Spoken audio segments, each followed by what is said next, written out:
സത്യവിശ്വാസികൾ എത്ര ഭാഗ്യവാന്മാരാണ്.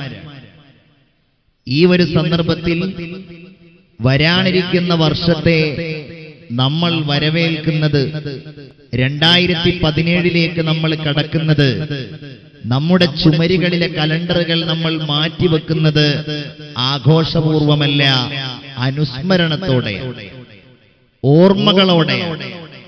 സർവശക്തനായ അല്ലാഹു തആല നമുക്ക് നൽകിയ നിഅമത്തുകളെ കുറിച്ച് ആലോചിച്ച് ഇനി നമുക്ക് ഈ ലോകത്ത് കൂടുതൽ ആയുർദൈർഘ്യമില്ല എന്ന് ചിന്തിച്ചാണ് ഈ വർഷത്തെ നമ്മൾ യാത്രയക്കുന്നതും പുതുവത്സരത്തെ നമ്മൾ വരവേൽക്കുന്നത്. ഒരു കാര്യം സൂചിപ്പിക്കാൻ ഞാൻ ആഗ്രഹിക്കുന്നു. വിശ്വാസികളെ സംബന്ധിച്ചിടത്തോളം ഇങ്ങനെ ഒരു പുതുവത്സരത്തിന് പ്രാധാന്യം നൽകേണ്ടതിന് പ്രത്യേക പ്രാധാന്യമോ നിയമങ്ങളോ ഒന്നുമില്ല.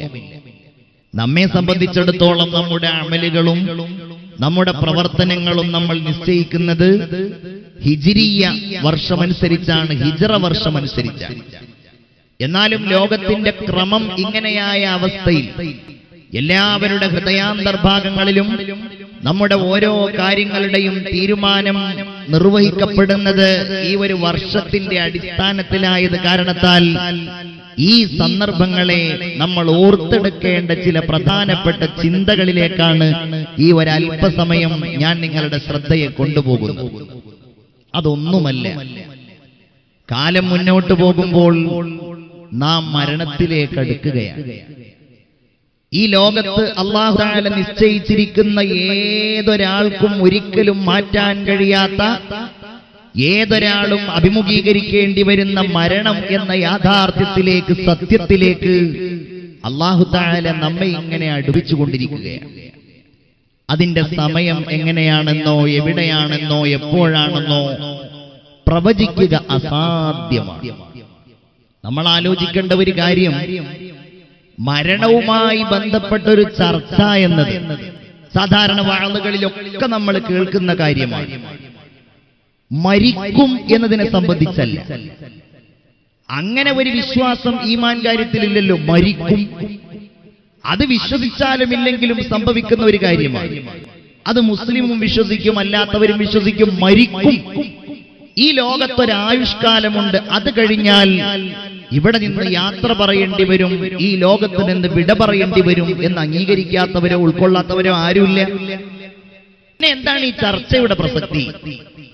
ഒരു മുഅ്മിൻ അഥവാ നമ്മളൊക്കെ കേവലം മരിക്കും എന്നല്ല, എങ്ങനെയാണ് ആ മരണം സംഭവിക്കുക, ആരാണ് ആ മരണം നമുക്ക് നൽകുന്നത്, എന്തെല്ലാം അവസ്ഥകളായിരിക്കും ആ സമയത്ത് അഭിമുഖീകരിക്കുക എന്ന് മാത്രമല്ല, ആ മരണാനന്തരം നീണ്ടു നിൽക്കുന്ന വിശാലമായ അനന്തമായ പരലോകത്തെക്കുറിച്ചുള്ള ഈമാൻ, വിചാരങ്ങൾ, ചിന്തകൾ, ഇതാണ് ഒരു മുഅ്മിനെ സംബന്ധിച്ചിടത്തോളം അവനെ നയിക്കേണ്ടത്.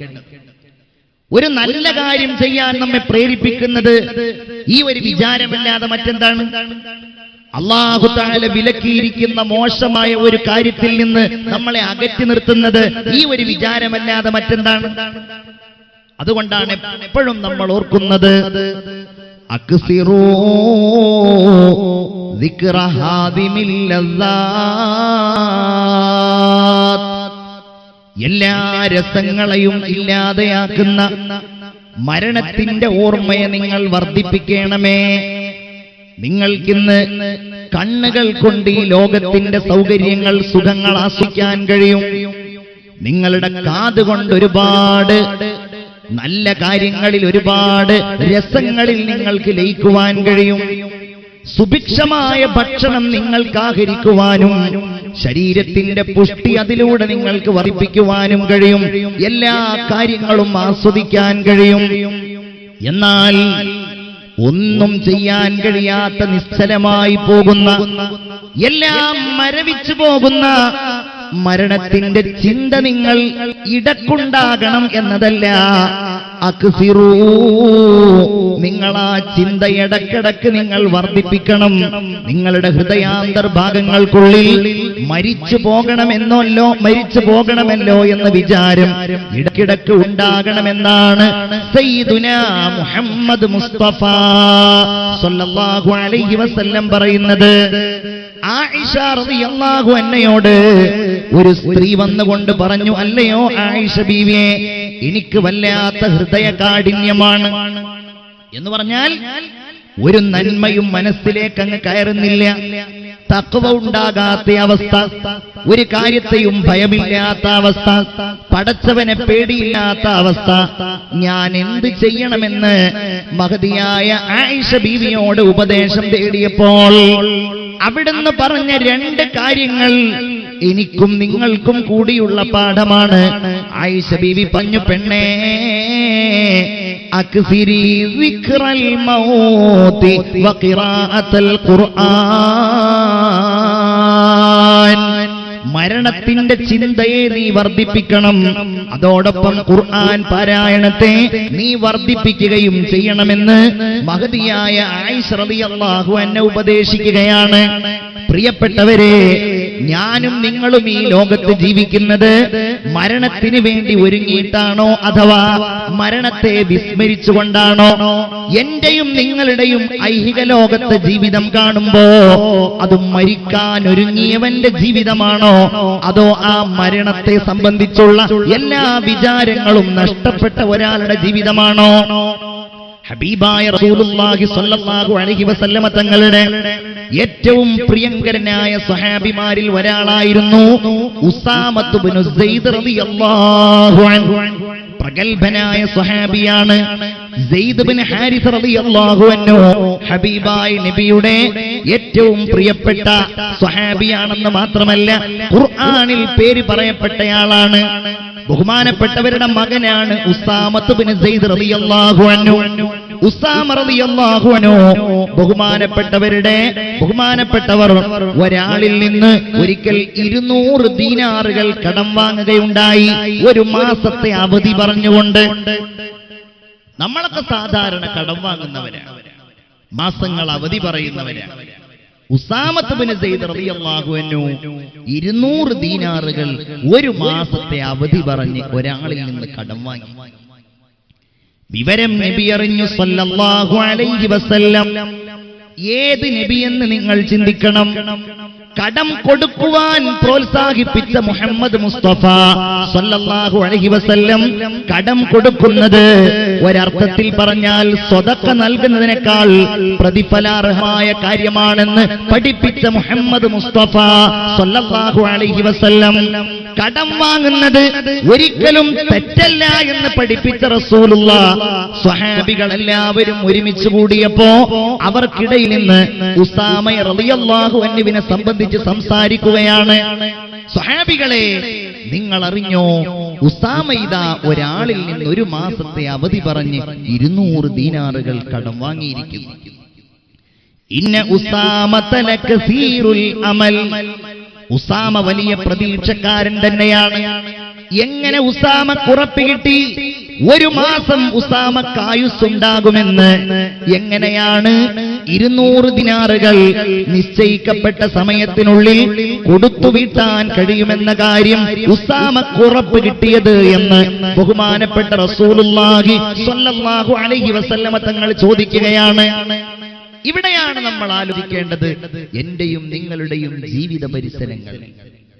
കടം വാങ്ങുന്നവരാണ് എന്നത് ശരിയാണ്, പക്ഷേ എങ്ങനെയാണ് കടം വാങ്ങുന്നത്?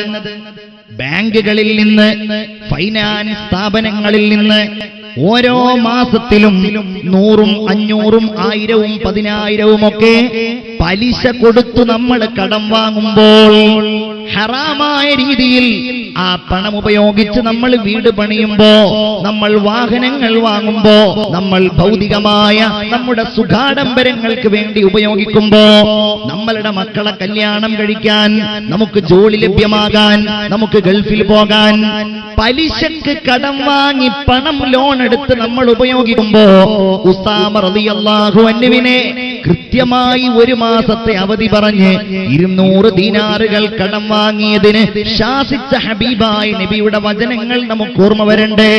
എന്നിട്ട് അവിടുന്ന് പറഞ്ഞു, സ്വഹാബാ, ഒരു ഭക്ഷണത്തിന്റെ ഉരുള ഞാൻ വായിലേക്ക് വെക്കുമ്പോ ഞാൻ പേടിക്കാറുണ്ട്.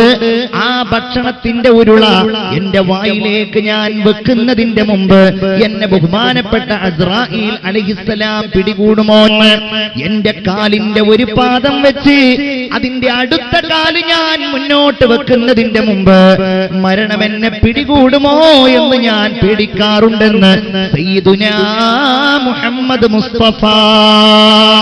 ഉറക്ക സ്വലാത്ത് ചൊല്ലൂ മുഹമ്മദ് മുസ്തഫ സല്ലല്ലാഹു അലൈഹി വസല്ലം. അല്ലാഹു നമുക്ക് സലാമത്ത് നൽകുമാറാകട്ടെ. അല്ലാഹു നമുക്ക് ഈമാനോടുകൂടെയുള്ള മരണം പ്രദാനം ചെയ്യുമാറാകട്ടെ. ഒരു ഗ്യാരണ്ടിയുമില്ല. പണത്തിന്റെ മുകളിൽ രക്ഷപ്പെടാൻ കഴിയില്ല. സ്വാധീനത്തിന്റെ പുറത്ത് ഒരൽപ്പം കഴിഞ്ഞോട്ടെ എന്ന് പറയാൻ കഴിയില്ല. ഞാൻ കുറച്ച് കഴിഞ്ഞിട്ട് വരാം എന്ന് പറയാൻ കഴിയില്ല. വിനീതനായ ഞാന് ആലുവയിലെ പള്ളിയിൽ ഒരിക്കലിരിക്കുമ്പോ ഒരു ചെറുപ്പക്കാരൻ എന്റെ മുമ്പ് വന്ന് കരയുകയാണ്, ഉസ്താദേ, എന്റെ ഒരു കൂട്ടുകാരൻ മരിച്ചുപോയി. അവനിങ്ങനെ കരഞ്ഞുകൊണ്ട് എന്നോട് ആ കാര്യം പറയുകയാണ്.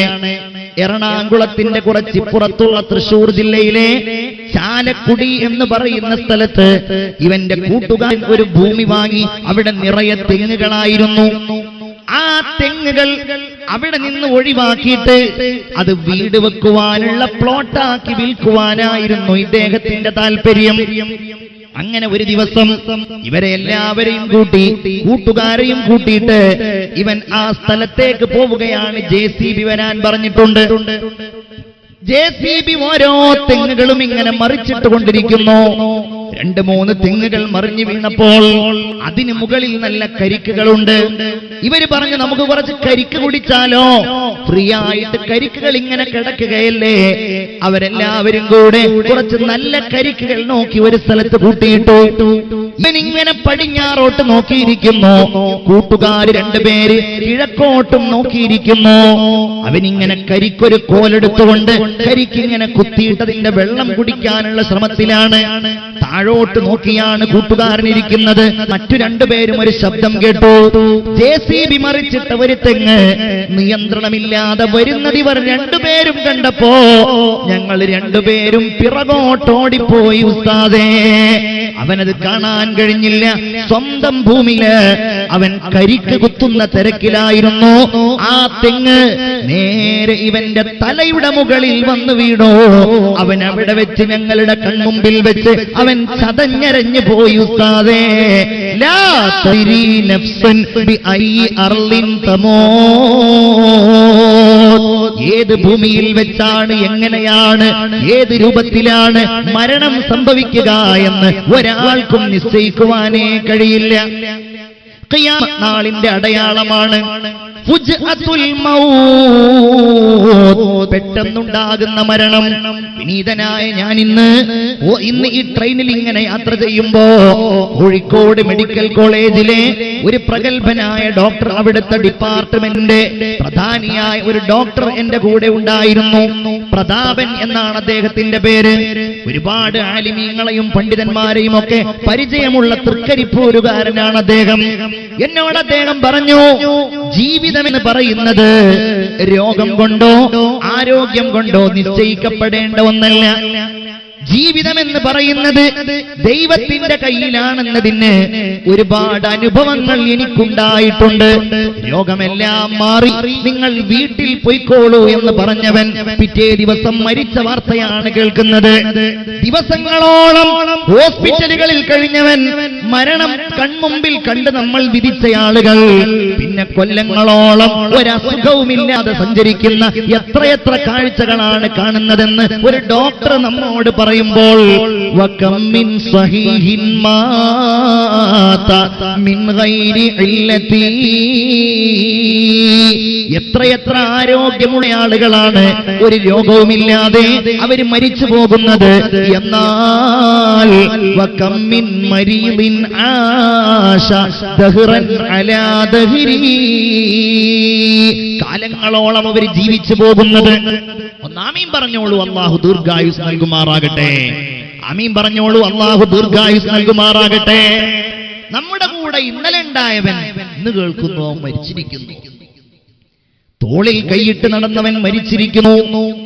എന്റെ പ്രിയപ്പെട്ട മുതഅല്ലിമീങ്ങളെ, ആലിമീങ്ങളെ, സ്വാലിഹീങ്ങളെ, നമ്മുടെ കൂടെയുള്ള എത്രയോ ആളുകൾ, ഞാൻ ഇതുപോലെ ഇവരെ കണ്ടപ്പോ എനിക്ക് ഓർമ്മ വരികയാണ്.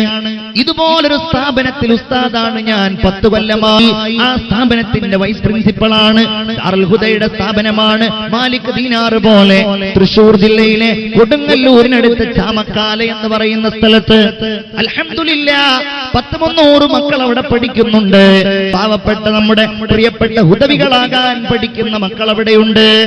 ഓരോ റമദാൻ കഴിഞ്ഞാലും 40 കുട്ടികളെയാണ് ഞങ്ങൾ പുതുതായിട്ട് അഡ്മിറ്റ് ചെയ്യാറുള്ളത്. അങ്ങനെ കഴിഞ്ഞ വർഷം ഞങ്ങൾ 45 കുട്ടികളെ ഞങ്ങൾ അഡ്മിറ്റ് ചെയ്തു. 10 വയസ്സായ കുട്ടികളെ ഹുദവികളാക്കാൻ വേണ്ടിയിട്ട് വാപ്പാര് ഞങ്ങളുടെ കയ്യിൽ കൊണ്ടുവന്ന് മക്കളെ ഏൽപ്പിച്ചു. ബഹുമാന്യരായ ഉസ്താദുമാര് അവർക്ക് പഠനം തുടങ്ങി. തിരിച്ചു പോകുന്ന സമയത്ത് ഒരു ചെറുപ്പക്കാരൻ ഞങ്ങളുടെ അടുക്കൽ വന്നു. ഉസ്താദേ, ഞാൻ സൗദിയിലെ ജിദ്ദയിൽ ജോലി ചെയ്യുന്നയാളാണ്. മലപ്പുറം ജില്ലയിലെ പൂക്കുളത്തൂർ എന്ന് പറയുന്ന സ്ഥലത്താണ് എന്റെ വീട്. ഈ മാസം 15-ാം തീയതി വരേണ്ടയാളായിരുന്നു. പക്ഷേ വീട്ടിൽ ഇവനെ കൊണ്ടുവരാൻ ആളില്ല. അതുകൊണ്ട് ഞാൻ ഇന്ന് 5-ാം തീയതിയാണല്ലോ, 10 ദിവസം നേരത്തെ കമ്പനിയിൽ നിന്ന് ലീവ് പറഞ്ഞ് ഞാൻ ഇന്നലെ രാത്രിയാണ് എത്തിയത്. സുബഹിയുടെ മുമ്പായി ഞാൻ കോളേജിലേക്ക് പുറപ്പെടുകയും ചെയ്തു. അയാൾ പറഞ്ഞു, ഉസ്താദ് ഇവനെ നന്നായി നോക്കണം, ഇവനെ ഹുദവിയാക്കണം, ഇവനെ ഉഷാറാക്കണം എല്ലാം പറഞ്ഞ് അയാൾ സന്തോഷത്തോടുകൂടെ യാത്രയായി. എന്റെ മക്കൾക്കറിയാമല്ലോ, നിങ്ങളൊക്കെ ഇവിടെ വന്നാൽ വരുന്ന സമയത്ത് വലിയ ഇൻട്രസ്റ്റ് ആയിരിക്കും. 2 ദിവസം കഴിഞ്ഞാൽ പിന്നെ കരയാൻ തുടങ്ങും. എനിക്ക് വീട്ടിൽ പോകണം, എനിക്ക് ഉമ്മയെ കാണണം, എനിക്ക് വാപ്പയെ കാണണം. വന്നവരൊക്കെ ഇങ്ങനെ കരഞ്ഞുകൊണ്ടിരിക്കുകയാണ്. കൂട്ടത്തിൽ ഇവനും കരയുന്നുണ്ട്, എല്ലാവരും കരയുന്നുണ്ട്.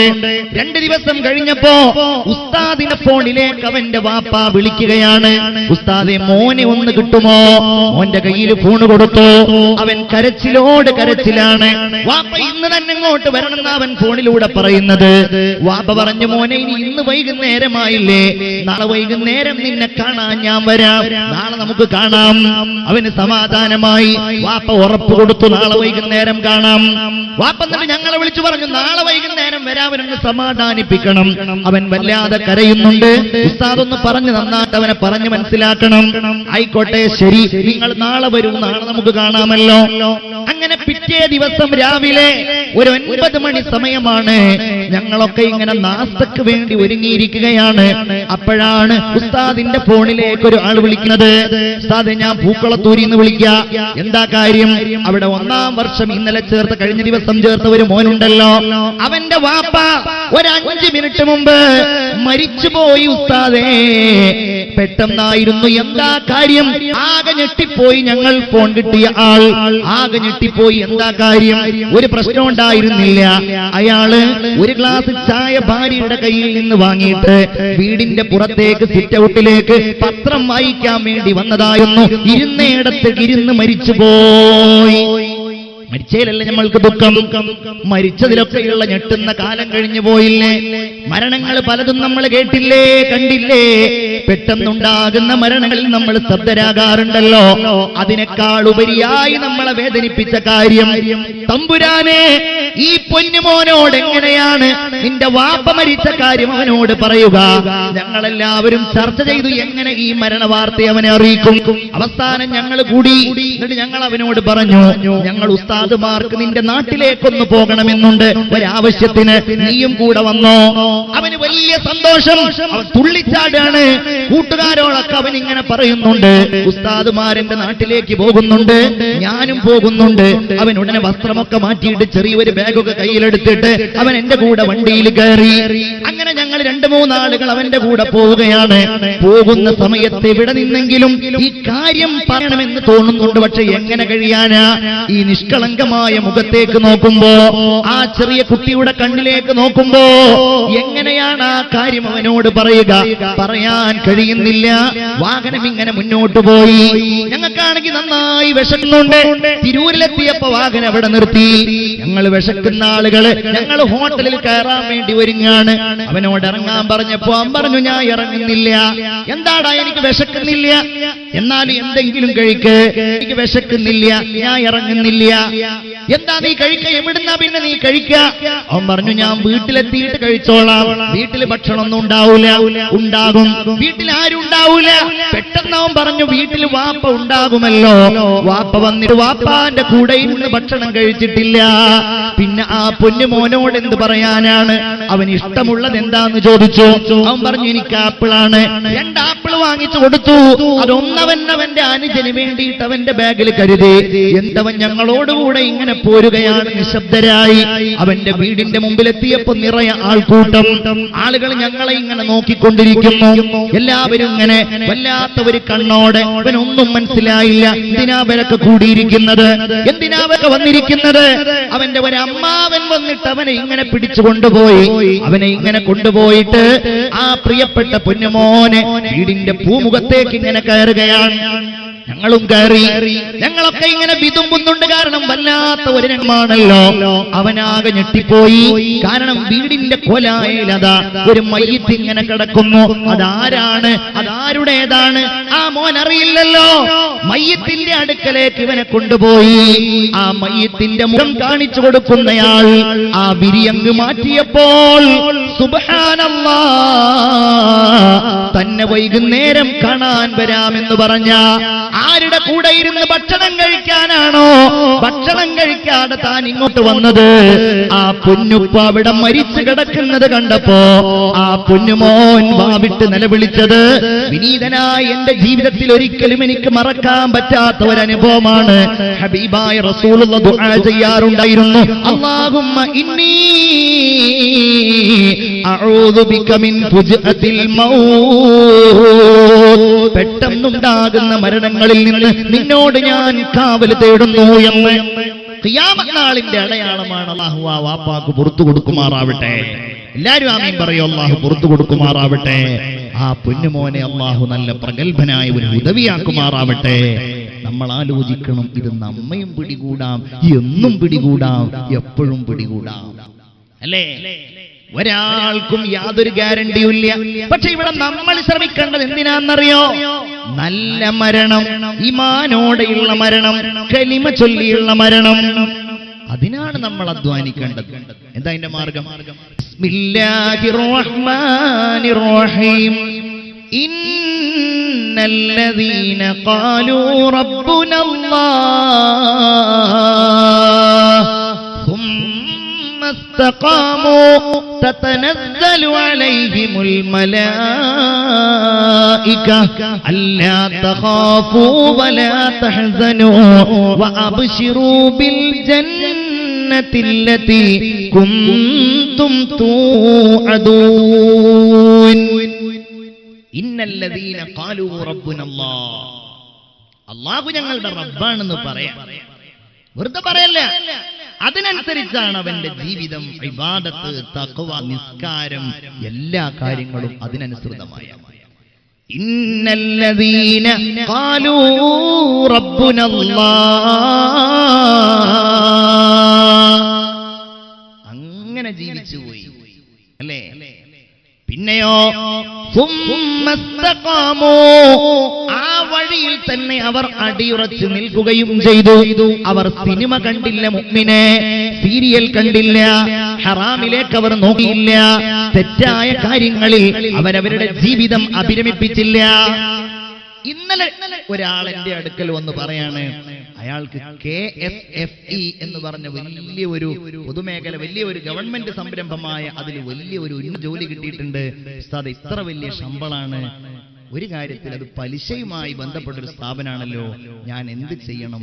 അതിൽ ഏറ്റെടുക്കണോ വേണ്ടേ? ഉസ്താദ് പറയുന്നത് പോലെ ചെയ്യാമെന്ന് പറഞ്ഞു. 10,000 ശമ്പളമുണ്ട്. അവിടെയുള്ള വലിയ ഒരു ഉദ്യോഗമാണ് അയാൾക്ക് കിട്ടിയിരിക്കുന്നത്. നിലവിൽ അയാൾ മറ്റൊരു ഗവൺമെന്റ് സ്ഥാപനത്തിലുള്ളയാളാണ്.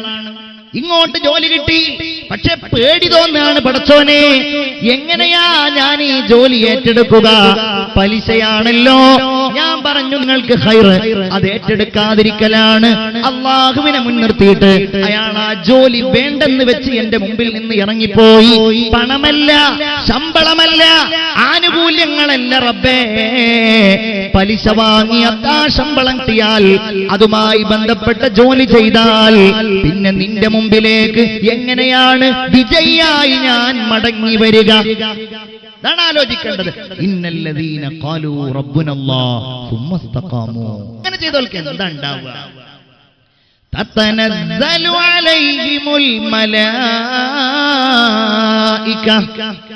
മലക്കുകൾ അവരുടെ അടുക്കലേക്ക് അവർ മരിക്കുന്ന സമയത്ത് വരും എന്നാണ്. അല്ലേ? നമ്മൾ ആലോചിക്കണം. അതാണ് ബഹുമാനപ്പെട്ട കണ്ണിയത്ത് ഉസ്താദിൽ കണ്ടത്. ഞാൻ വിശദീകരിക്കുന്നില്ല. അതാണ് ബഹുമാനപ്പെട്ട ദൈനുൽ ഉലമയിൽ കണ്ടത്. ഈ മാസം തന്നെയാണല്ലോ ബഹുമാനപ്പെട്ട ശംസുൽ ഉലമാഇ ഖദ്ദസല്ലാഹു സിർറഹുൽ അസീസ് ഈ മഹാരഥന്മാരൊക്കെ നമുക്ക് കാണിച്ചു തന്നത് ഇങ്ങനെയുള്ള ഒരു മരണം തന്നെയാണ്. ഇങ്ങനെയുള്ള ഒരവസ്ഥ. അവസാനം ദർസ് നടത്തുക, അവസാന വാക്കിൽ ലാ ഇലാഹ ഇല്ലല്ലാഹ് ആവുക, അവസാന കാര്യങ്ങൾ ഖൈറിലാവുക. അല്ലേ? തതനസ്സലു അലൈഹിമുൽ മലായിക, മലക്കുകൾ അവരുടെ അടുക്കലേക്ക് മരണത്തിന്റെ സമയത്ത് വരും. അത് ദൃശ്യമാവും നമുക്ക്.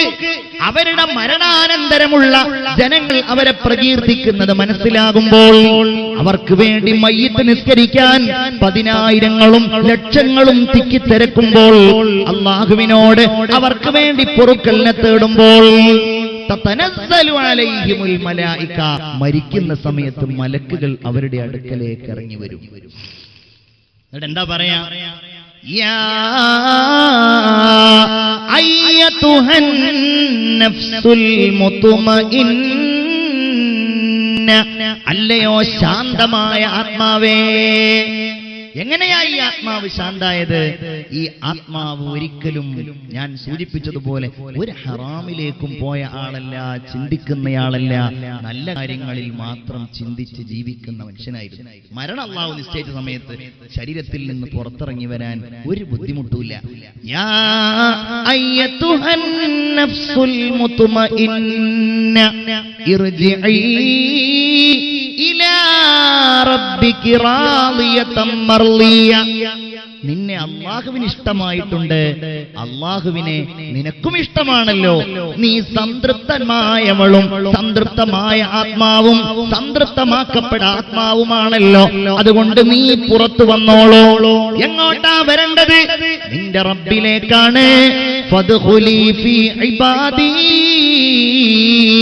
വദ്ഖുലി ജന്നതി, എന്റെ അടിമകളുടെ കൂട്ടത്തിലേക്ക് നീ കടന്നോളൂ ആത്മാവേ, എന്റെ സ്വർഗത്തിലേക്ക് നീ കടന്നോളൂ ആത്മാവേ എന്ന് അല്ലാഹുവിന്റെ മാലാഖമാർ അവരോട് പറയുമെന്ന് പരിശുദ്ധ ഖുർആനിൽ അല്ലാഹു ബോധ്യപ്പെടുത്തുകയാണ്. അല്ലാഹു നമുക്ക് തൗഫീഖ് നൽകുമാറാവട്ടെ.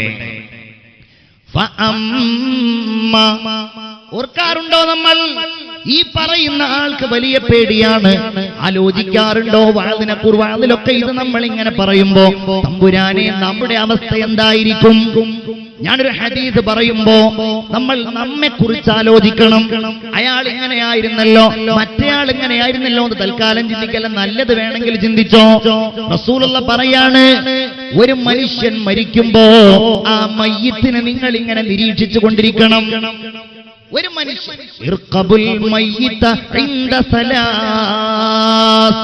മൂന്ന് കാര്യങ്ങൾ ആ മരിക്കുന്ന ആളിൽ ഉണ്ടാകുന്നുണ്ടോ എന്ന് നിങ്ങൾ നിരീക്ഷിക്കണം. ഒന്ന്, ആ മനുഷ്യന്റെ നെറ്റിത്തടം വിയർക്കുന്നുണ്ടോ? മരിക്കുന്ന സമയത്ത് നെറ്റിത്തടത്തിൽ ഇങ്ങനെ വിയർപ്പ് കണികകൾ ഇങ്ങനെ പൊടിയുന്നുണ്ടോ? ഉണ്ടാവുമല്ലോ. മുഅ്മിനെ, നമ്മളൊരു കാര്യം മനസ്സിലാക്കേണ്ടത് എന്താണെന്നറിയോ? നമ്മൾ ഈ മരണത്തെക്കുറിച്ച് എത്ര ചിന്തിച്ചാലും വഅദ് പറഞ്ഞാലും നമ്മൾ അനുഭവിക്കുമ്പോഴല്ലാതെ നമുക്കതറിയാൻ കഴിയില്ല എന്ന് ഖുർആൻ. വാപ്പ ഇങ്ങനെ മടിയിൽ കിടന്ന് മരിക്കുകയാണ്, അല്ലെങ്കിൽ നമ്മളുടെ വേണ്ടപ്പെട്ട കൂട്ടുകാരൻ തൊട്ടടുക്കൽ കിടന്ന് ഇങ്ങനെ മരിക്കുകയാണ്. കാണേണ്ട സാഹചര്യങ്ങൾ വരാതിരിക്കട്ടെ. കാണാറുണ്ടല്ലോ നമ്മളൊക്കെ പലപ്പോഴും അങ്ങനെ മരണത്തിന്റെ രംഗങ്ങൾ അങ്ങനെ വരികയാണ്. അറിയോ? അയാളുടെ കാഴ്ചയല്ല നമ്മുടെ കാഴ്ച, കേൾവിയല്ല നമ്മുടെ കേൾവി. അത് ഖുർആൻ അങ്ങനെ തന്നെ പറഞ്ഞിട്ടുണ്ട്. അങ്ങനെ തന്നെ ഫലൗലാ ഇദാ ബലഗത്തിൽ ഹുൽഖൂം, ആ റൂഹ് തൊണ്ടക്കുഴിയിലേക്ക് എത്തിക്കഴിഞ്ഞാൽ, ആത്മാവിങ്ങനെ വലിച്ച് വലിച്ച് വലിച്ച് മരണപ്പെടുന്നയാളുടെ തൊണ്ടക്കുഴിയിലാ റൂഹങ്ങ് എത്തിക്കഴിഞ്ഞാൽ വഅൻതും ഹീനഇദിൻ തൻദുറൂൻ, നിങ്ങൾ ആ മരിക്കുന്നയാളെ ഇങ്ങനെ നോക്കിക്കൊണ്ടിരിക്കുകയാണ്. എങ്ങനെയാണ് ഇയാൾ മരിക്കണത് ഇങ്ങനെ നോക്കിക്കൊണ്ടിരിക്കുകയാണ്. അല്ലാഹ് പറയുന്നു, ആ സമയത്തുണ്ടല്ലോ വനഹ്നു അഖ്റബു ഇലൈഹി മിൻകും, ആ മനുഷ്യനോട് നിങ്ങളെക്കാൾ അടുത്തവൻ നമ്മളാകുന്നു. വലാകിൻ ലാ തുബ്സിറൂൻ, ഒന്നുമേ നിങ്ങൾക്ക് അറിയാൻ കഴിയില്ലെന്ന് ഖുർആൻ. അല്ലാഹു പറയുന്നു, അമ്മാ ഇൻ കാന മിനൽ മുഖറബീൻ, ഇയാൾ അല്ലാഹുവിലേക്ക് നന്നായി അടുത്തയാളാണ് എങ്കിൽ, അല്ലേ, ആലിമാണ്, സ്വാലിഹാണ്, അല്ലാഹുവിലേക്ക് അടുത്ത ആരിഫാണ്, സ്വതക്ക അല്ലാഹുവിന്റെ മാർഗത്തിൽ ചെയ്തയാളാണ്, ഒരു ഭൗതിക താല്പര്യവുമില്ലാതെ. നമ്മൾ കണ്ടല്ലോ ഈ സ്ഥാപനം, ഇതിന്റെ പരിസരങ്ങൾ, ഇതുപോലെയുള്ള എത്രയോ നൂറുകണക്കിന് സംരംഭങ്ങൾ ആര് കൊടുത്തു, എന്തിനു കൊടുത്തു, എന്ത് താല്പര്യത്തോടെ കൊടുത്തു? ബഹുമാനപ്പെട്ട UM ഉസ്താദ് നേതൃത്വം നൽകുന്ന ബഹുമാനപ്പെട്ട ചട്ടഞ്ചാലിലെ മലബാർ ഇസ്ലാമിക് കോംപ്ലക്സ് ഉണ്ടല്ലോ, എത്ര സ്ഥാപനങ്ങളാണ് ആര് കൊടുത്തതാ? ഏതെങ്കിലും ഒരാൾ കൊടുത്തതാണോ? അല്ലല്ലോ. പടച്ചവന്റെ പ്രീതിക്ക് വേണ്ടി, അള്ളാഹുവിന്റെ ഇഷ്ടത്തിന് വേണ്ടി നമ്മുടെ നാടുകളിലുള്ള നൂറുകണക്കിന് മദ്രസകളും ആയിരക്കണക്കിന് പള്ളികളും ഇതുപോലെയുള്ള സ്ഥാപനങ്ങളും റഹ്മാനായ നാഥന് വേണ്ടി കൊടുത്ത് അള്ളാഹുവിന്റെ പ്രീതി മാത്രം കാക്ഷിക്കുന്ന ആളായ